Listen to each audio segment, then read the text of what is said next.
Well, hello, Viva El Birdos. We are here for a special Wednesday edition of the VEB podcast, coming to you on the eve of spring training. Catchers and pitchers report in our world, I think Tuesday or Wednesday morning, and you should see this. Some of you will see it on Tuesday, but it will post on the site on Wednesday morning. I personally am coming off of a Super Bowl win. I won the Super Bowl. I know it was my Chiefs, but I take these wins very personally.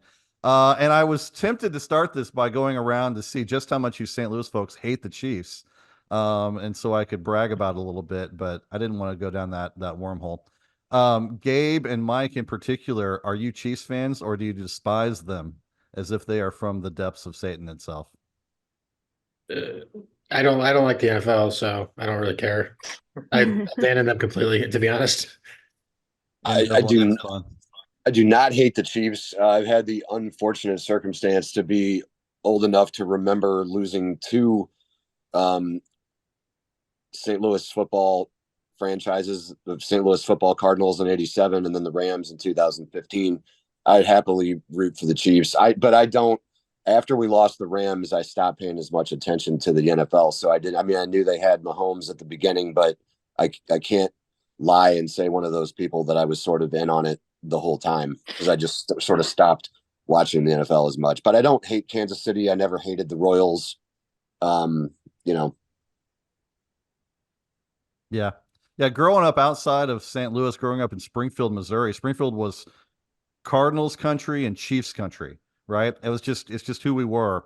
We're just kind of have like 3 hours, both to St. Louis and Kansas City is kind of the way it worked. And I love the Royals too, and didn't know anything about the Springfield Cardinals. Or not Springfield. I've got the Double-A team on my mind now. The St. Louis Cardinals, the football team. I was too young, so yeah, it was the Montana days that got me into the Chiefs, and I've been a huge fan since. Now, the rest of you guys, I actually can't. I don't know. Blake, Adam, did you guys grow up in St. Louis, in the St. Louis area?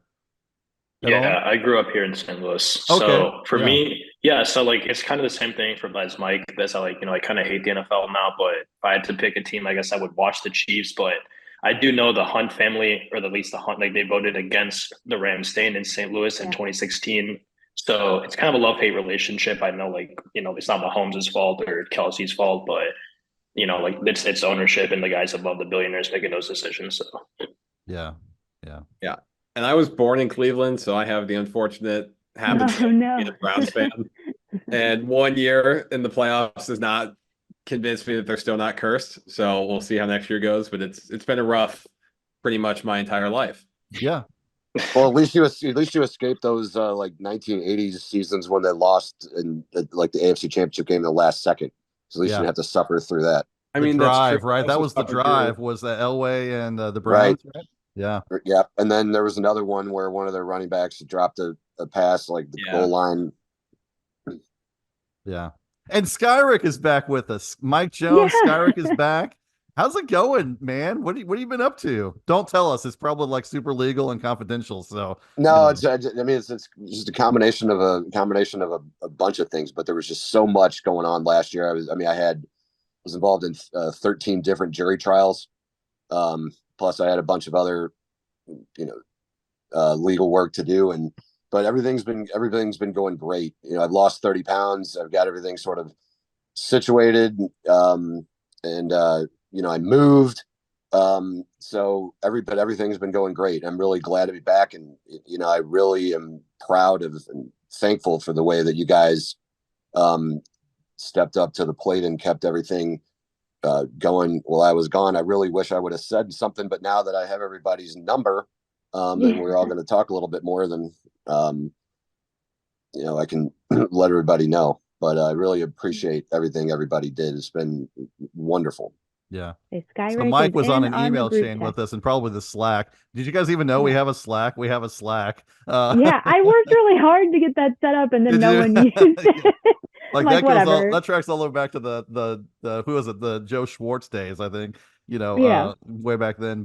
But yeah, so we used to have that, and every now and then Josie would drop something in there, or Heather would say something. Then it was email, and then at some point we transitioned over to a text chain, and so Mike's on there with us now. It's easier, And Skyric has given us his transaction info as we go. So welcome back, man.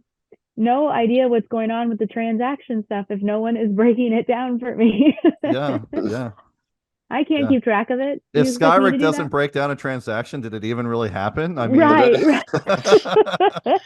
Well, the good news is I've actually, even though I was gone, I still have notes of everything that happened the entire time. So I've got it. Yeah. We'll bring it. We'll have an article before spring training starts that brings it all full circle. So yeah, you could tell on our little like dashboard that every now and then you'd pop in there because one of the like a transaction article would drop to that. We're like, oh, the ghost of Skyric is right. He's doing it, and I'm like, what's happening?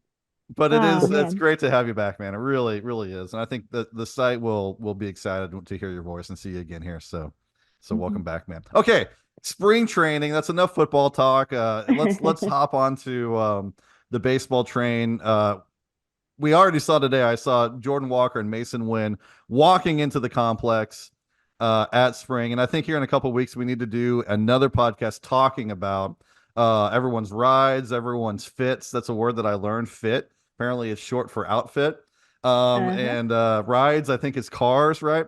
And which, by the way, is big news today about cars. I won't steal Jeff Jones' thunder, but go out and check Jeff Jones' Twitter page, and he'll tell you all about the cars today. And mitts and gloves and batting practice and all kinds of stuff. We finally have baseball action.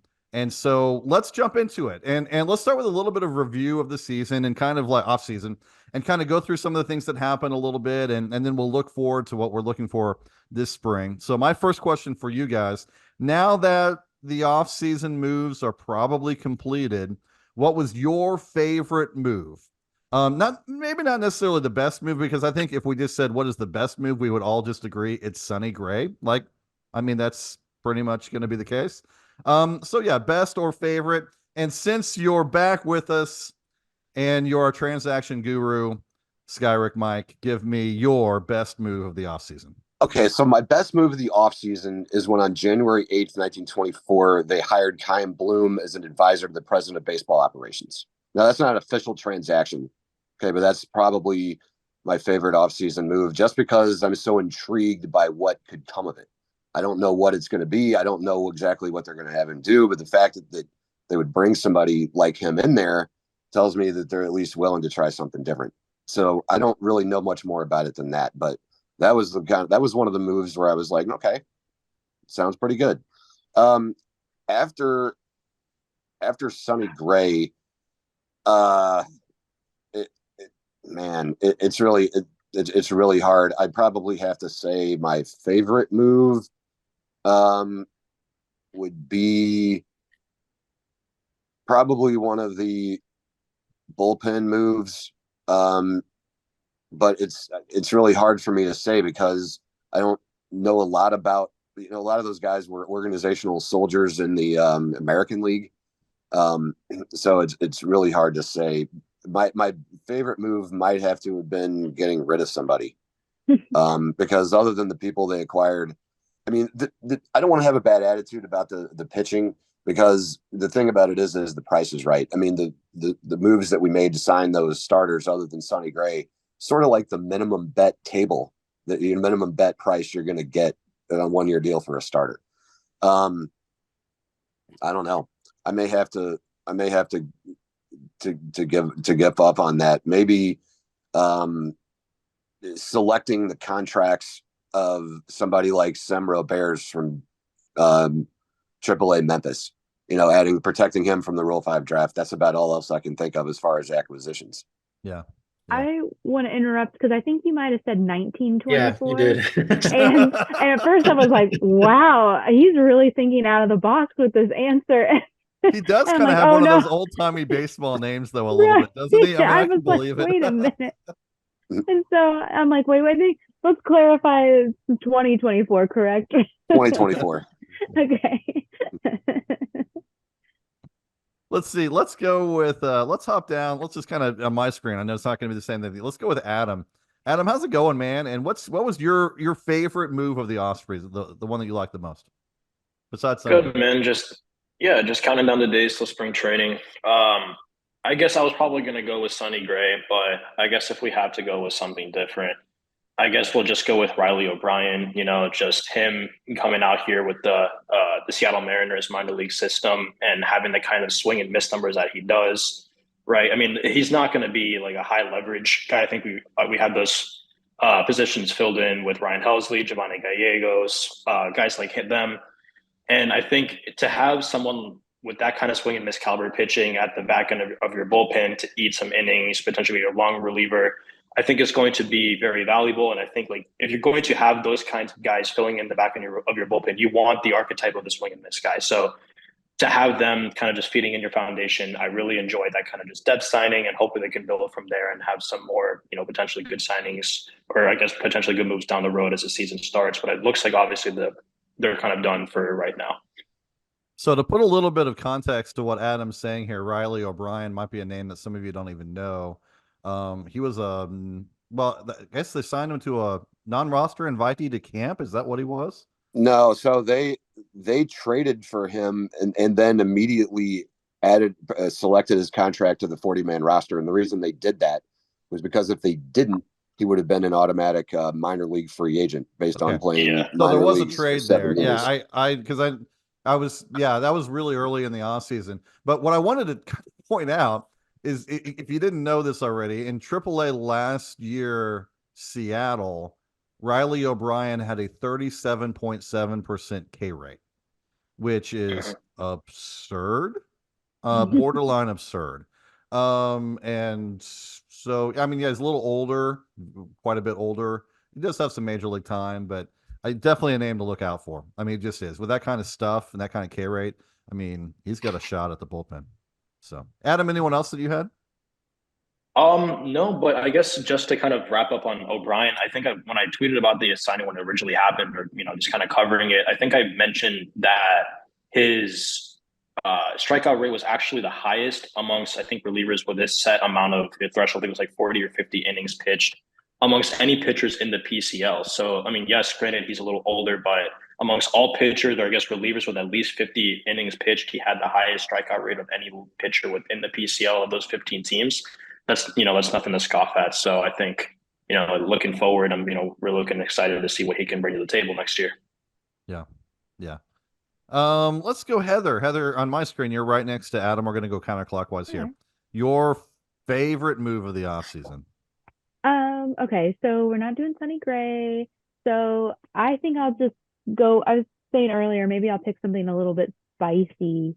Like throw the salsa. bomb. Throw the bomb. Yeah. Take the lid off that grenade and toss it in there. I think I'm gonna go with Matt Carpenter. I know it's maybe a controversial opinion, but I kind of like it. Especially now that they've banned the shift and everything, that might work in Carpenter's favor. It seemed like that was really hurting him in his last few seasons in St. Louis. And I just like him. So that's it. I like him, and I don't have to say anything. I don't have to prove anything to you guys. You do not. You don't. You do not. Yeah, and you know what? I think sometimes you get, especially like around our site, we get very analytical. We look at a lot of the details and information, and yeah, there's a lot of reason to think that Matt Carpenter might be pretty terrible this year, but there's also reason to think he might not be. And he's I'm not going to say a legend, but he's a Cardinal great, kind of good, a Cardinal very good. I don't know what do you say? Very good. Yeah, like he's been a great Cardinal, and since we're playing the hits, we might as well play some of the best hits we still have, and that's it's like betting with your heart. You're entitled to ignore all the evidence and just enjoy. Right. Yeah. Like it might not be a good move, but gosh darn it, it has been my favorite one, possibly. Yeah. I'm sentimental, okay? Yeah, that's nothing wrong with that. Nothing wrong with that. Gabe, what up, man? Well, I think I'm going to go with like a super under the radar just to highlight these moves, but I kind of like the wild cards they did with signing Josh James, former Astro, who struck out a lot of guys, but can't stay healthy, I believe. And also Jacob Boziokovic. I don't know how to say that guy's name. He's a converted. Right? What? Boziokovic. That was today. Yeah. And he was signed and he was converted to pitcher at 25 years old. And then we lost him for a year because he signed somewhere else, and then we got him back. And he had reasonably high strikeout rates. And then the third guy was just re-signing Wilkin Rodriguez. I just like throwing a bunch of darts on the board. I think one of them might stick and become a effective reliever at the major league level. It's kind of what you need to do with the bullpen, and the Cardinals did a lot of that this offseason. It's representative of their larger overall strategy. These guys are just more unlikely to actually do anything. Yeah, I completely missed the Josh James signing / trade / whatever. But yeah, there he is. Yeah, also K's a ton of guys. Interesting. Wow. Even higher than only 5 innings though. But yeah. Yeah, look at his history though. Yeah. Interesting. Well, okay, so me standing there going, huh, interesting. Thanks for great radio.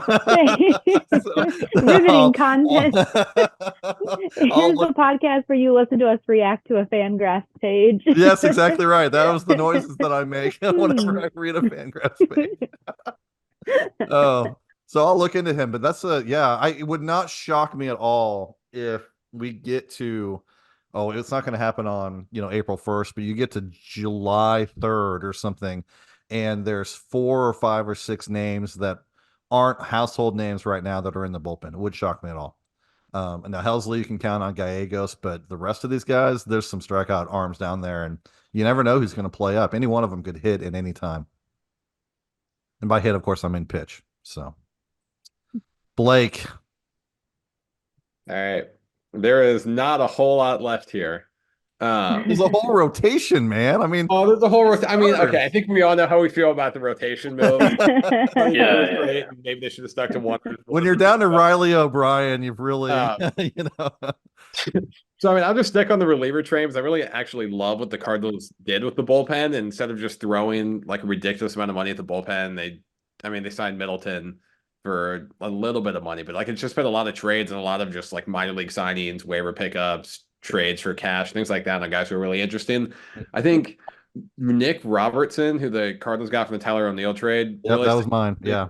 And he's interesting because he really hasn't, I think, shown what he really can be at the major league level. He added a sweeper in the last month of the year, and it just looks like it could be really nasty. So I think the arsenal's there for him to kind of surprise some people and miss a lot of bats in the majors and maybe work his way into a bigger role if he can actually, or at some point during the season. He will pitch in the majors at some point in the season. I think he can impress when he does it.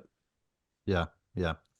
He was the guy that I was going to mention. I've got one more that I want to say, and I've got to get a little bit of creative here. I mean, I could go Kyle Gibson, but I mean, he's not really my favorite. I think he's really important to the rotation working. I wrote about that, a little bit. I mean, obviously Sonny Gray matters a lot, and so does Mikolas, but you got to have that second or third guy that can produce, and there's no reason to think that Gibson can't provide 2 to 3 FWAR.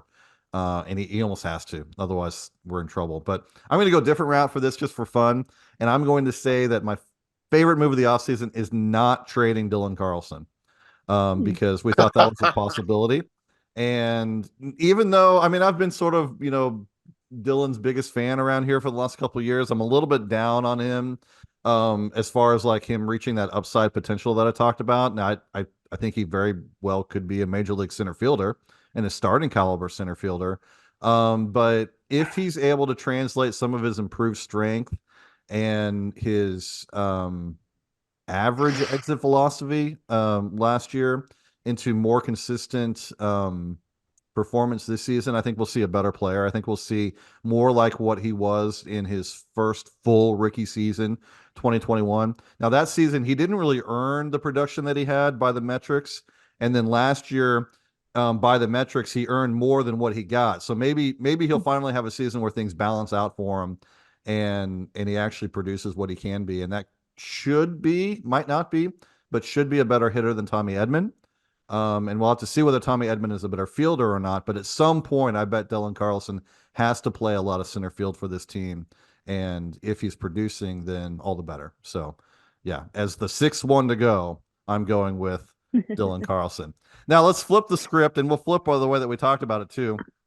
The offseason move that you would change if you had the chance to. So it doesn't necessarily have to mean a move that you didn't like or a player that you don't like, but just what you would have done differently if maybe budget or if timing or whatever had been a little bit different. And I would have traded Dylan Carlson.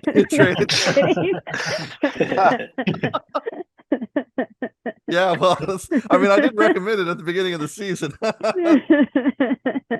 Yeah, so Heather, you spoke up first, so we're gonna go. No.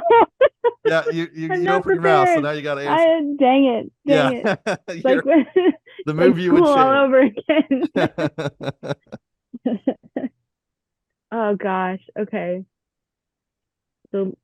So let's think here. I'm not prepared. Maybe someone else should go. Move that I did. What was the question? Okay, I'll let you think about it because I did spring it on you.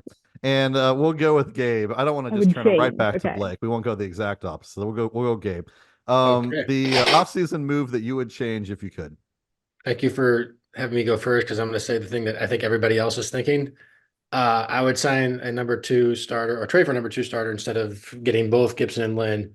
I don't really have a preference with either. I know you prefer Gibson, Jason, but I'm actually relatively high on Lance Lynn, but I just don't think you can have both those guys in the rotation.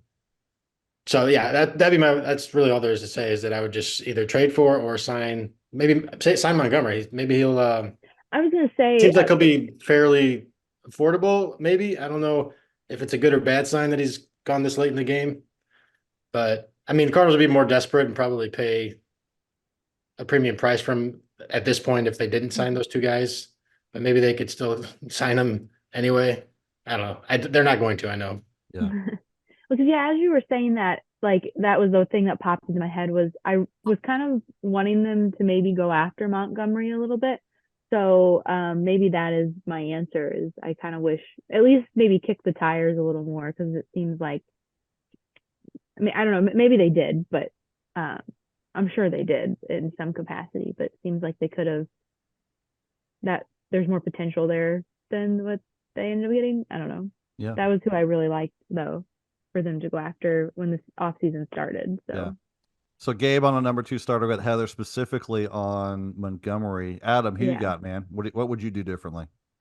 Yeah, I was gonna say like Lance Lynn, and like, why are you spending $10 million on him when we're trying to address the very top of the rotation? And the Kyle Gibson signing was probably what the Lance Lynn signing should have been. But since you guys took that one, I'll get creative and say that this lineup is pretty good, but it's not Atlanta's lineup. It's not LA. It's not Philadelphia. And some of these teams are a little bit better than the Cardinals and are probably in better situation to contend. So I would go out on the limb and say that this team probably needs an extra bat in the lineup somewhere. They're not going to go and get it this offseason, obviously, where there's so much time left. And I don't think they're going to get it before the trade deadline. I mean, who knows what will happen. But I think that the team, in order to really compete, they could address the rotation a lot more, and they could have done that. But aside from that, I really think that they needed one more impact bat in the lineup somewhere. There really isn't a whole lot in the free agent market aside from maybe Cody Bellinger. They're not going to spend $20 million to get Cody when they got to address the rotation. But I'll sit here and protest and say anyway, they got to spend, like, it's some change for a guy like Bill DeWitt to go spend a couple $1 million extra on a guy like him. So other owners are doing it. I feel like it's fair to complain and say, you know what, why not shell up and open up the pocketbook or the checkbook to go get the bat that you need. Good.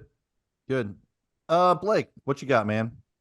All right, so we've pretty much hit the Cardinals could have done better in the rotation and better in the lineup. So we're leaving a whole lot here. Yeah, well, you don't necessarily have. I mean, I know the temptation is to go with something totally different. We can.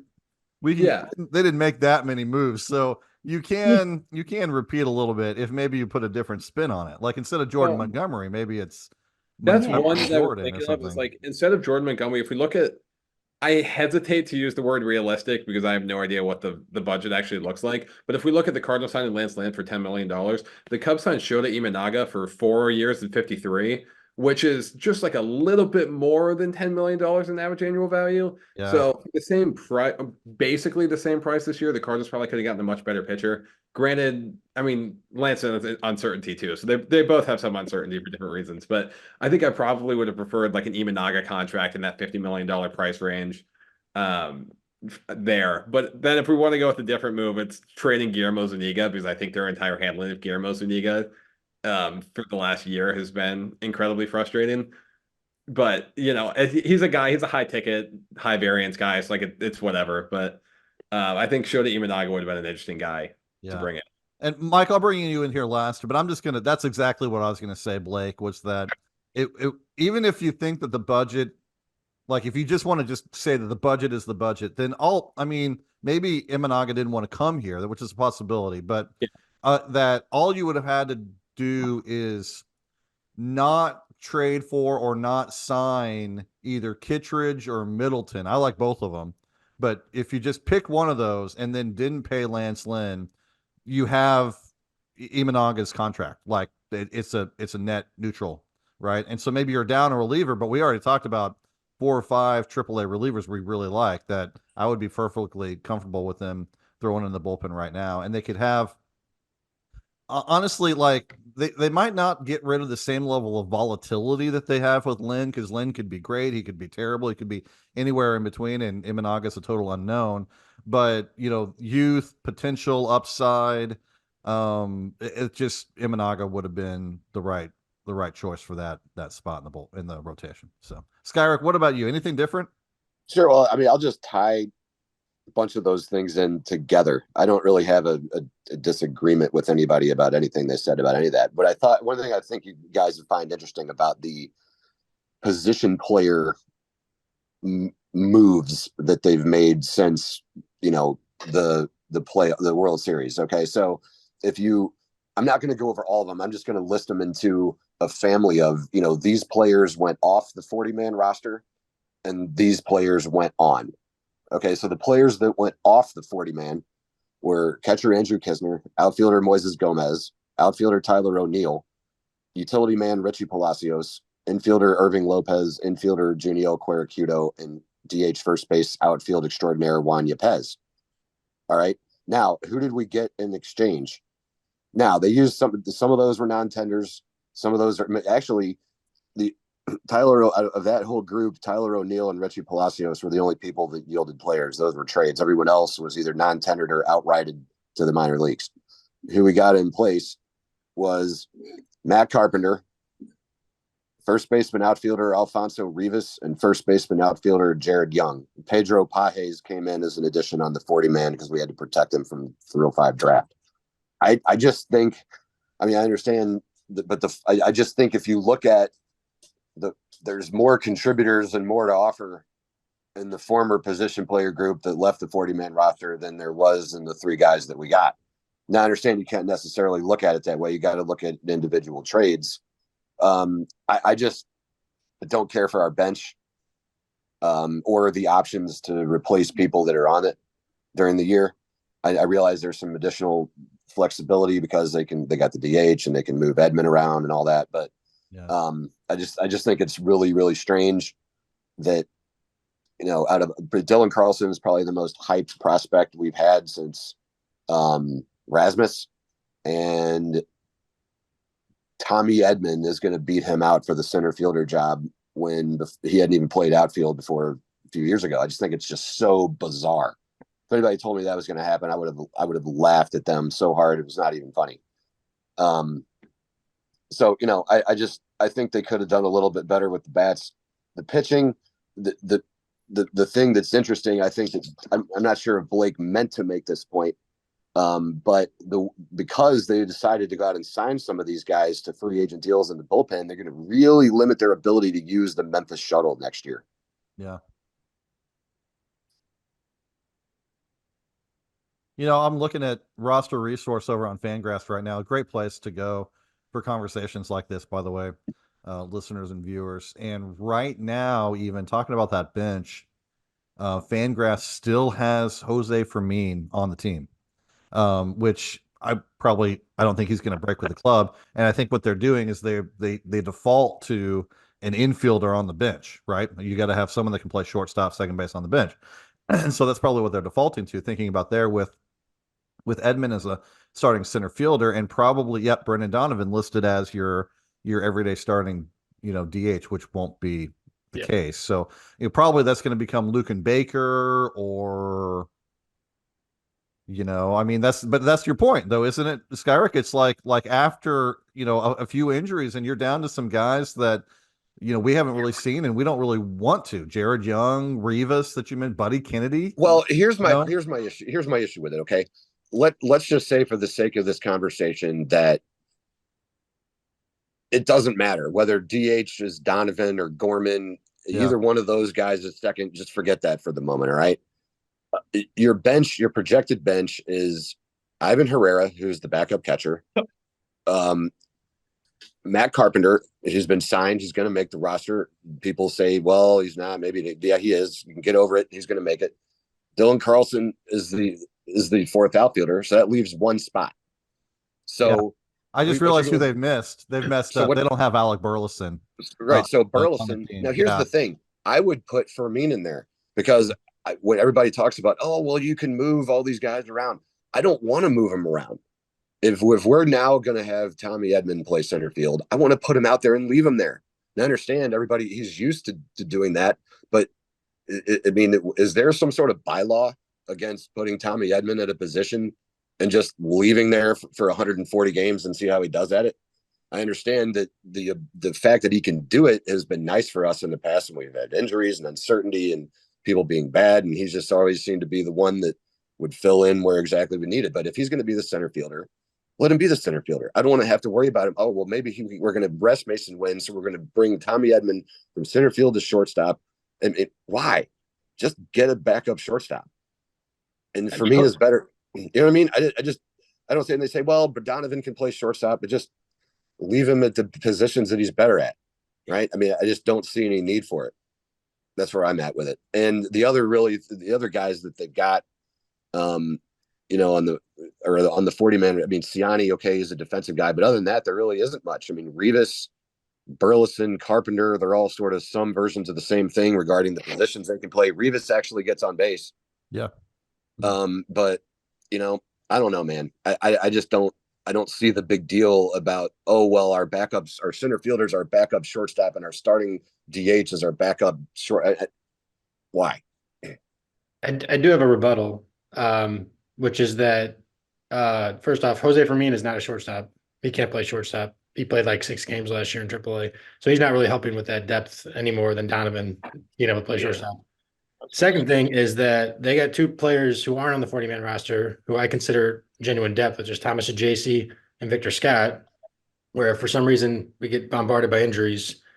Then, I mean, granted, I don't know if you necessarily can count on them per se, but they definitely have more promising futures than Jared Young and Michael Ciani, where I just think that, them being on the cusp of the major leagues makes our depth look a lot better than the 40-man would necessarily suggest. And so JC has to be out of the 40-man at the end of the year anyway.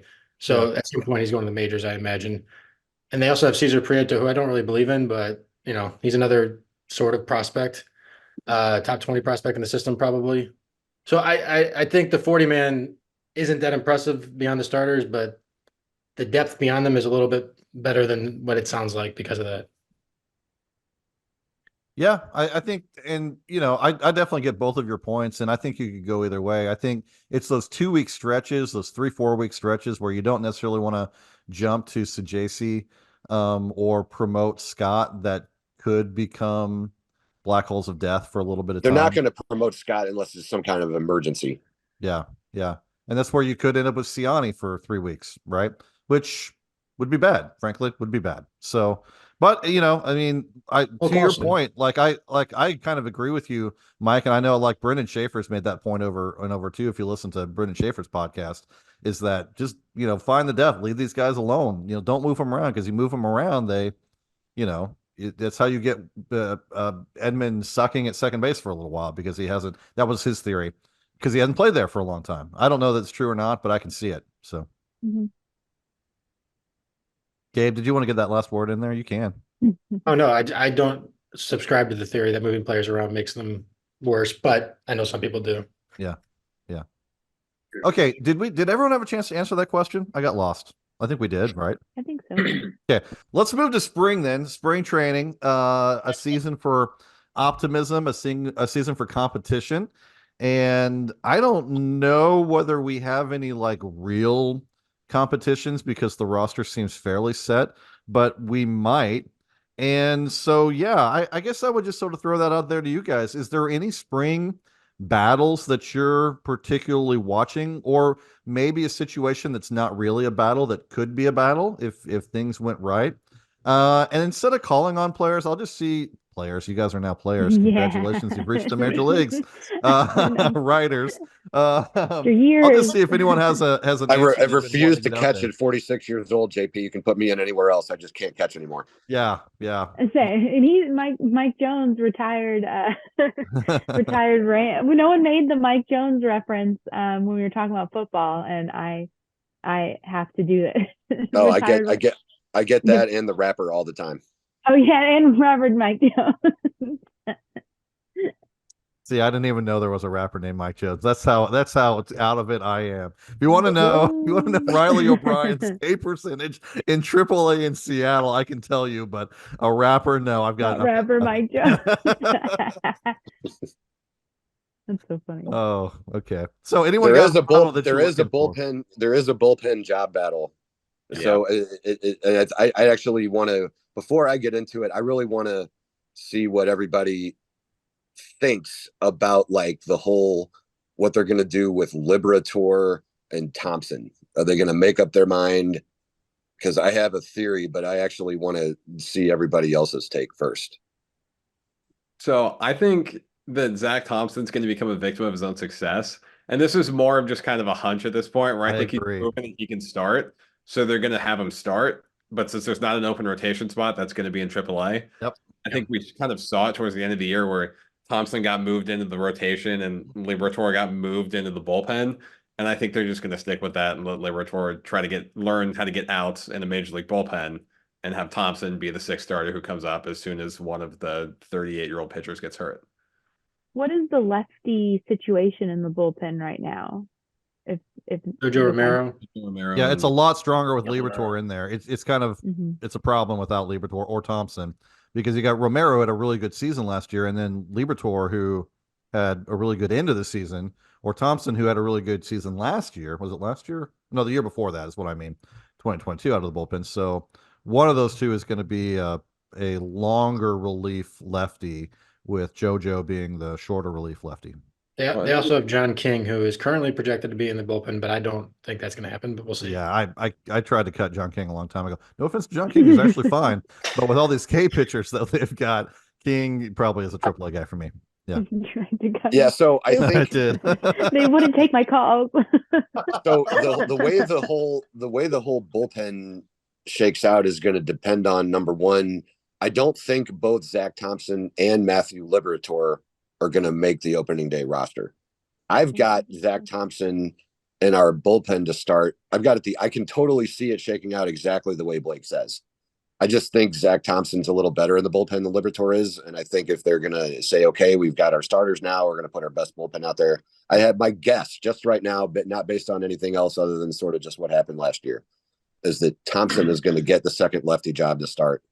And then Liberator is going to be in the bullpen. But the problem is that out of the other guys other than John King, the only other lefty on the 40 man is Drew Rom. And, he's just an interesting, I don't know. I mean, he's got a little bit of work to do. He's got some intriguing things about him, but he didn't pitch well for us last year. So I don't know. But, and the other question is what's good? Is Ryan Fernandez, the Rule 5 draft pick, going to make it or not? Those two things are going to sort of, depend on, but they don't really have a whole lot of other options because all the other guys are. So if you look at Kloffenstein, Liberator, Roberts, and Rom are probably going to be in the AAA Memphis rotation right now if nothing else changes to start. That means the only other guys you've got or that aren't already going to make it are John King, Riley O'Brien, and Nick Robertson. It is one thing I want to note that they will go with one lefty because Plante has so far functioned as a left-handed specialist. Yeah. So they might want to put Liberator and Thompson in AAA to keep them as the starting options. So I've got. Well, let me just sort out what I've got and see if everybody agrees on sort of where the bullpen is. I've got Fernandez making it, and he may not because a lot of the Rule 5 guys don't. But Giovanni Gallegos can't be optioned. I mean, you really probably wouldn't want to anyway. Helsley, wouldn't want to option him. And after 57 more days, you couldn't option him anyway. And then Andrew Kittredge and Keenan Middleton can't be optioned. I have Palante making it. Romero is the lefty, and Thompson. Are you guys sort of on board with that? There's one spot that's open to me, and that right now they have John King on here, which I disagree with, and you have Thompson, and I think Blake has probably Liberatore, and it could be Nick Robertson. Who knows? That's the real competition. That's, to me, the only competition in spring training, unless somebody gets hurt. Right, me too.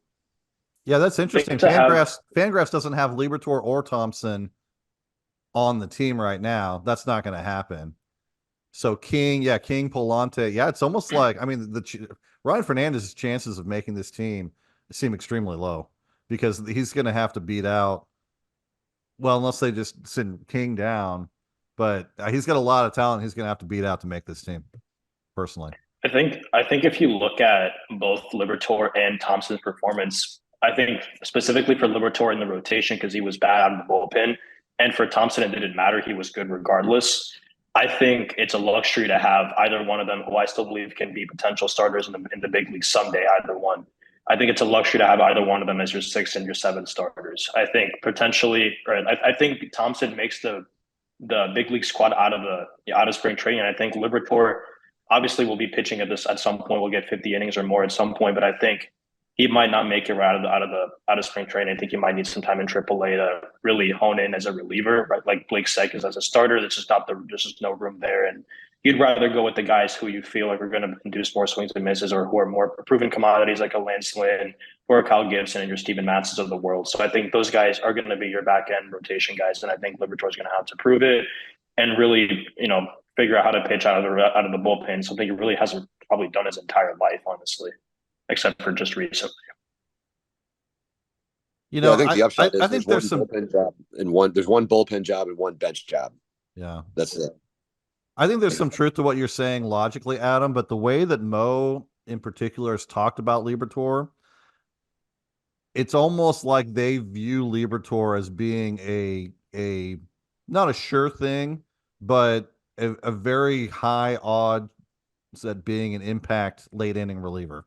Like they've said some really good things about him and really like what they saw down the stretch. So that's a factor. Now, how much of that is just language? How much of that is projecting based on, a couple outings? Hard to say. Blake, what do you think about what you saw at the end of the season from Liberatore and what Mo has talked about him? Yeah, I mean, I think I haven't seen a lot of Mo's comments, but I think the thing with Liberatore has always been with the fastball. It's just average shape, velocity is nothing special, and I think really putting him into the bullpen is going to let that fastball play better when it's maybe up at 97 and not sitting 94. And I think that's going to make a big difference for him. And honestly, like at this point, I would love to see Liberatore just get major league time and learn how to get out to the major league level. It feels like there's still maybe a little bit of a disconnect with how all of his stuff ties together, but I would be more worried about Liberatore being our 6th starter than I would be about Zach Thompson. And I'm honestly just expecting injuries in this rotation, making Zach Thompson have to stretch out in season in the majors into a starting role feels like a questionable move. Although I get putting him there because he's your better option probably out of the bullpen. So it's just how much other confidence do they have in the other relievers in AAA? And I don't think I would want anybody making that jump to the rotation before Thompson. Yeah, I agree. So let's move on then to let's take the bullpen out of the picture. Let me ask it this way: if anyone wants to address it the same as far as position battles, is there any chance that barring an injury, which we might experience, that's the wild card on all of this, but it's not project an injury until we have to react to one, right?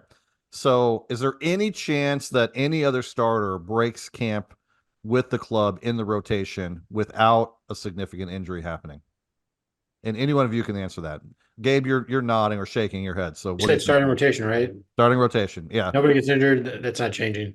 Yeah, they probably guaranteed them the starting role when they signed them. Honestly, even though they didn't sign for that much money, but I feel like that's one of those things that you do to vets where when you sign them to a $10 million deal, you're like, you got this role until you lose it.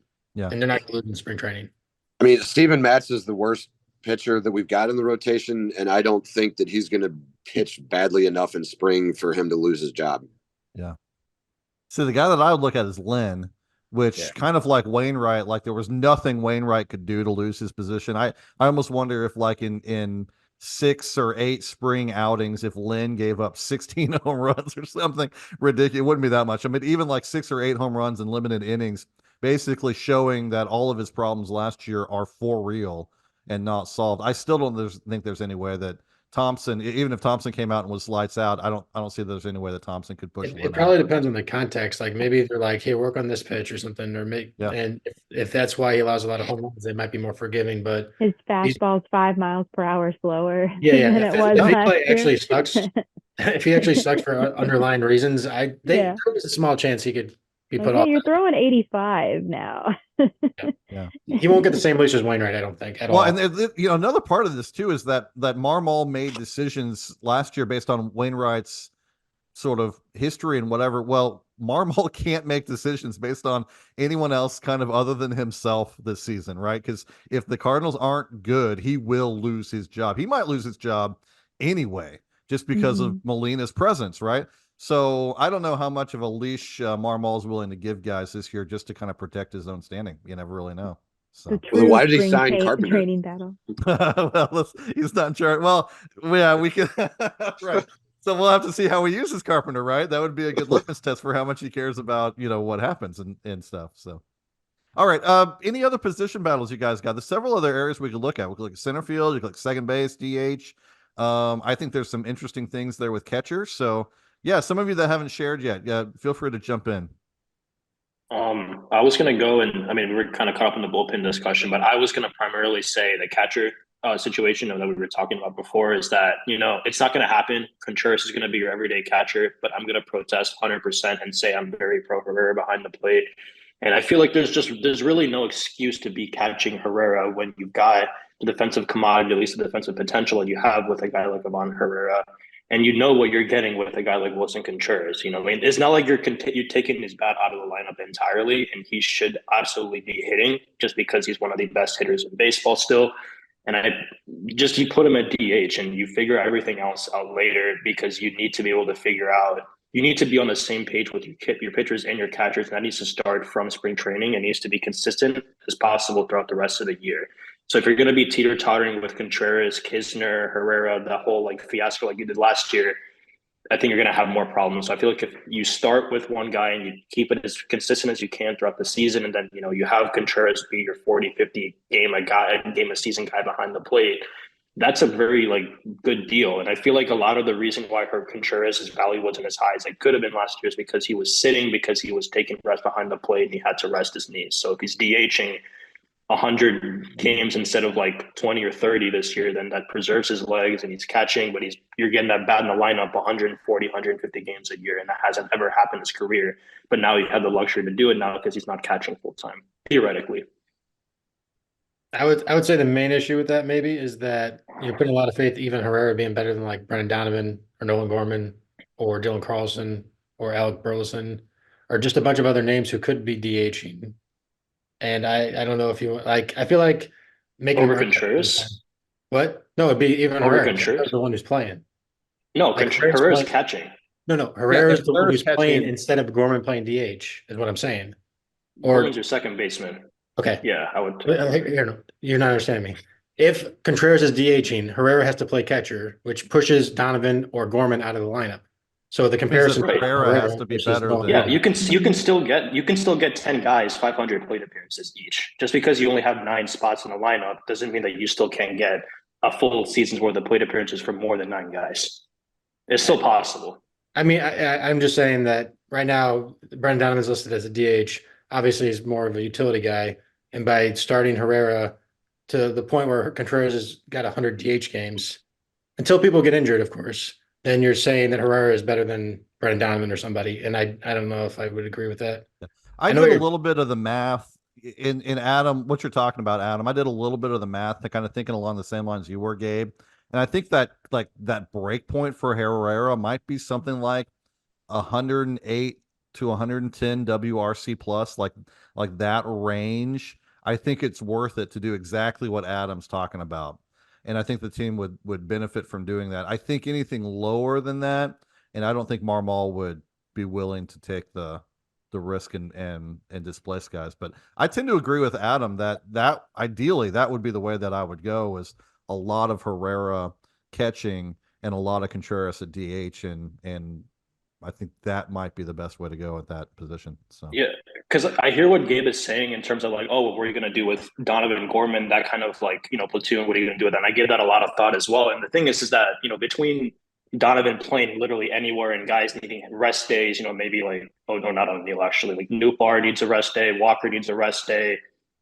He could play third base, maybe Arenado needs a rest day. Goldschmidt needs a rest day at first base. Contreras is not DHing. We can play second. We can literally play anywhere. There's a myriad of possibilities where you can play him on the field or you can DH him. I'm not worried about finding Brendan Donovan 500 plate appearances, even though he's not a full-time second baseman. I mean, I'm not worried about that either. I do think I want to get Dylan Carlson some playing time though. And I don't know, and even maybe I don't. Yeah, fair enough. I mean, yeah. Because Carlson's the one who's getting kicked in the nuts again if we do something like that. Yeah. Honestly. That's fair. Like, I've got a question for you along these lines, because you might be the best equipped to answer it as our minor league expert guy. Who is a better defender right now, Ivan Herrera or Wilson Contreras? It's probably Herrera. I mean, I'm not super high on Contreras' glove, and catching defense is probably the hardest thing to evaluate just by literally sitting there and watching a minor league stream with a questionable camera angle half the time. But I would, from what I've seen, it's probably Herrera. And then I also know back at Blogger Day, Mo was like raving about how Herrera's defense and leadership qualities and ability to manage a pitching staff and all those things had really improved over the course of the season. So even stuff like that we don't see very much, he might get the edge in that too. Yeah. It's been really hard to pin down where Herrera's defense sits, because a lot of the early scouting reports were actually really positive, and then it just depended on who you looked at and what you read. Kind of went south there for a while. By the time he got to AA, his reputation wasn't very good. So I just kind of wasn't really sure, and now that I've seen him, it's hard to see anything wrong with his game, but it's also hard to see anything that stands out. So. As far as defensive catching, let me clarify that. Yeah. Yeah, I mean, I think that comes with, again, catching defense being hard to evaluate, but Exactly. also Ivan Herrera prospect fatigue hit him like a freight train. Yeah, it shouldn't have, but it did. Yeah, like evaluators have been a little too low on him now for probably 2 years. So I think some of that needs to be factored in as well. And there's an older term called the Nichols law of catcher defense, which is a catcher's defensive reputation in baseball is inversely proportional to their offensive abilities, is the assumption. So since he was such a good hitting prospect, people just kind of I felt like his defense kept going down. I don't know if that's true, but it seemed like that was the case, right? Like he started out as a fairly weak hitter. Oh, but he's got strong defense. He's got a lot of athleticism. But we heard when he was like in A ball, and then he started hitting. It's like, oh, the guy is terrible with the glove. So, That's funny. Okay, well, I can't even think of another position battle to talk about, because the roster is more set than sometimes it usually is at this time of year. So let's just kind of wrap this up, and we're going to finish right on an hour. I did it, guys. I did it. You should all be proud of me. One thing, it could be anything we've talked about. It could be anything else. One thing that you are looking for, a reason to check in and watch highlights early spring and watch games here this spring. The one thing you're going to be looking for this spring. And let's just go completely at random. Heather, what do you got? Yay. Okay. I have one. It's probably an obvious one. I want to look at Jordan Walker's defense. Yes. We haven't talked about that, but yeah. I want to see how his defense looks with an off season to really get practicing in right field. Because I think that is going to be, if that can just be like passable or even just slightly below average, slightly below passable, which is below average, he's going to be really fun to watch. And I think it can be. I think he has like the athleticism to do it, but we just needs the repetition. And so I want to see. I want to see what his defense looks like. That's a good one. Good answer. I hadn't thought about that. Gabe, what do you got? As someone who doesn't necessarily think spring stats matter, one that definitely does is how Ryan Fernandez will do, because he will dictate. We've been talking about this. He'll dictate a lot of how we have our bullpen this upcoming season, and he's going to have to pitch well, quite frankly. Because if he doesn't, he's probably getting returned to the Red Sox, or maybe they'll buy him off him. I don't know. But yeah, that's the one I'll be looking forward to see if it looks like he's likely to make the team or not. Good. Let's go, Blake. We'll just go around. We'll end with Adam and Mike. Yeah, I mean, I think the bullpen competition is interesting because it's really the only competition. But I think really looking at pitching, there's probably two names that stand out to me. And one is I wanted to see Takeo Roby and get like some actual pitch metrics on him because that comes from spring training. And then two, I want to see what Andre Palante's new death ball and sweeper look like because those could be huge weapons for him, kind of getting better performances against right-handed pitching or right-handed hitting. Yeah. Yeah, good. Adam, what do you got? Yeah, so for me, I mean, we both saw the report that Mason Wynn and Jordan Walker have added weight going into this new season. So I don't really know how much it's going to affect Jordan Walker, who's already the lead power hitter. So hopefully that added weight won't affect his athleticism a whole lot. But with Mason Wynn, the power really being the X factor going into next year and really seeing that's going to be the polarizing aspect of his profile. I really hope that he can at least be a league average hitting or power hitting shortstop, because if he is, then he'll be like an actual like full-time starter, and like he'll be a starter anyway, but he is right now. But I think he'll become an above average starting shortstop if he really becomes an average power hitting shortstop. And if he's really hitting those, 105 to 110 exit velos pretty often, I'll be very excited, and I'll be changing my narrative on Mason Wynn very quickly if he is doing that, because he'll be one of the best in baseball if he is. Just, with the defense, I think I was kind of hard on that early on. The contact abilities are pretty good, but if he's hitting for power, watch out. Good. Skyric. So like Adam, I'm also, it's not so much of a spring training thing. I almost wish they could just like right now, I just almost wish they could just like skip spring training and go to like a few days before opening day so we could just sort of get to it. But I'm really interested in Mason Wynn, because I think really Mason Wynn is sort of like the secret weapon in determining if the way that they've constructed the position players for the roster is going to work, right? Because if it turns out that for one reason or another he doesn't hit enough at Major League pitching to stay as a starter at the Major League level right now, and they feel like they have to get him more seasoning in AAA, then you're talking about Tommy Edman moving from center field to shortstop and every other thing that they had in place that it shuffles the deck. So I didn't get to see Mason Wynn play a lot last year. I'm looking forward to really watching that this year and seeing if that shortstop center field combo they got works. Good. Mine is a name we haven't mentioned, but I'm a little surprised that he hasn't come up. And there's two of them really.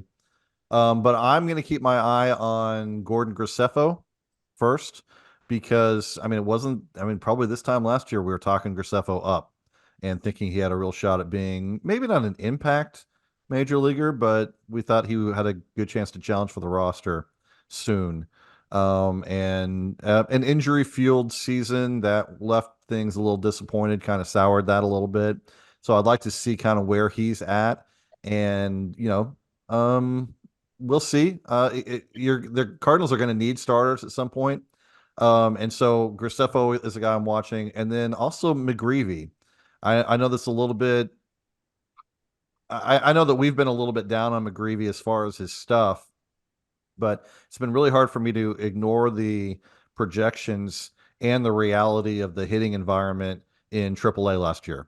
And so the more that I've thought about that and considered that and looked at what McGreevy did, it's not necessarily exciting, but it's also not something I can just dismiss.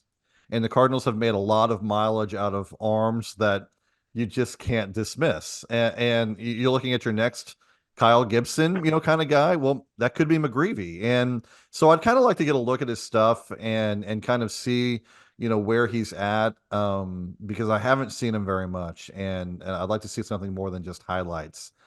So those are two names in addition to all the other minor league guys that are going to be out there that I'm going to be keeping my eye on, because I think they could end up playing a pretty significant role in this season. So yeah, that's it. Spring training preview. We should start getting images right away from spring, and should be pretty exciting, boring. Here's the deal. The idea of spring training is always exciting to me because it's baseball, and then the reality of it is actually quite boring. So, but we got baseball and we got it coming soon. Any final thoughts from you guys? Anything you got working on and coming up as far as articles that you're excited you want to plug?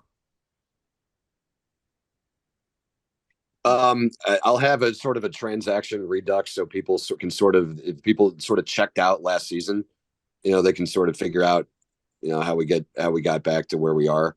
I found, because I did that series for a little bit where when we drafted Jordan Walker in the first round, a position player out of high school, I did a little bit of a research about how the Cardinals had fared doing that, drafting an 18-year-old or 17-year-old in the first round. And I had a series, and one of them ended up being about Gary Templeton, and I stopped it. And I started writing another one, but then I had to take a break, and I just found that. So I've got that back in the queue. So a couple of things there about transactions, and plus just I'll have at some point I'll have a spring training preview of the other National League Central teams so they can compare what we did on our offseason versus how they did. And, take a look at the Brewers. That'll be an interesting one. Another conversation soon. Yeah, good. I got my final winter warm-up post probably. I think I'll try to, I have to listen to a lot of interviews though to do that one. But yeah, I got an idea of what I'm gonna write for my final winter warm-up one. And I think I'm gonna do a what a trade for Dylan Cease would look like finally, even though, it's not gonna happen. But And Blake, weren't you telling me that your next article is gonna be curveballs in the lower left-hand quadrant of the heat map against lefties on Flag Day, right? That's what you're gonna be looking at. I think it's gonna be why splitters are at their best when they're thrown 8 feet outside. Okay, all right. Yeah. 8 feet Yeah, whatever it is, outside. man, it'll get read. So The only thing I have is kind of site related in that I published that we were looking for recappers, and the response to that has been, I don't want to say overwhelming, because I'm very excited to have such a lot of interest. So if anyone is hearing this and they want to email me about that before Friday, February 16th, 2024, they can do that. Just go to the post and get my email and email me about it with a writing sample and stuff. But we have, sorry, I was gonna say, we have over 25 people so far have emailed me about it. So I yeah. I was gonna say, will we see some spring training game recaps? I'm hoping to have it all wrapped up before spring training games start. That's why I'm like, you got to email me before Friday, because I got to start reading through all these writing samples. Well, a lot of the spring training recaps would be radio ones. Yeah. You wouldn't be able to see all the action. Right, but I think it'll be nice to have a few, different things. Yeah. But yeah. So anyway, we'll read them too. Yeah, and they're fun, and they don't have to be very robust. But yeah.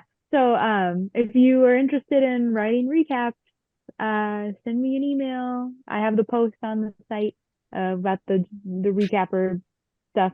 So it's very fun. But plus, anyway, if you join the writing team, you get access to our all-exclusive text messaging chain. You could be in the text message group. Yeah. that by itself is worth it. Yeah, worth it. Hey, last thing I got here for us, speaking of things coming up, is that our next podcast episode, I'll have to look at the date. I'm not exactly sure what it is, but I have it all set up. If you did not know, I did not know, but I was told that we think that this is the 20th anniversary of the start of Viva El Birdos, that this is our 20th year in existence. And we already had this idea, but we are going to be bringing out throughout the year alumni writers from VEB to join in the podcast. We're not going to ask them to write anymore because we can't pay them anything. But we can have them join us on the podcast. Yeah, have them join us on the, unless they want to write recaps, then they can.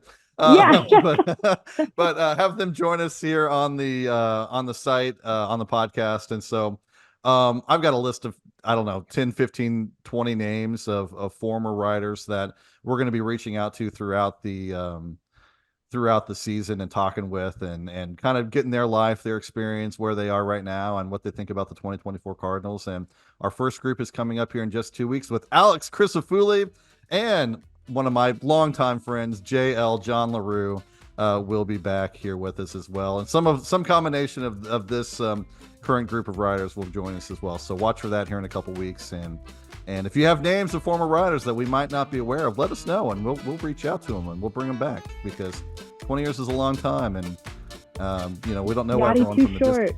Yeah. So anyway, for Skyric, welcome back, Skyric. Speaking of welcoming back, welcome back, Skyric.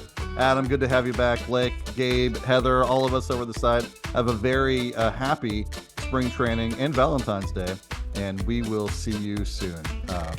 Be blessed, everybody. We'll talk to you soon. Thanks.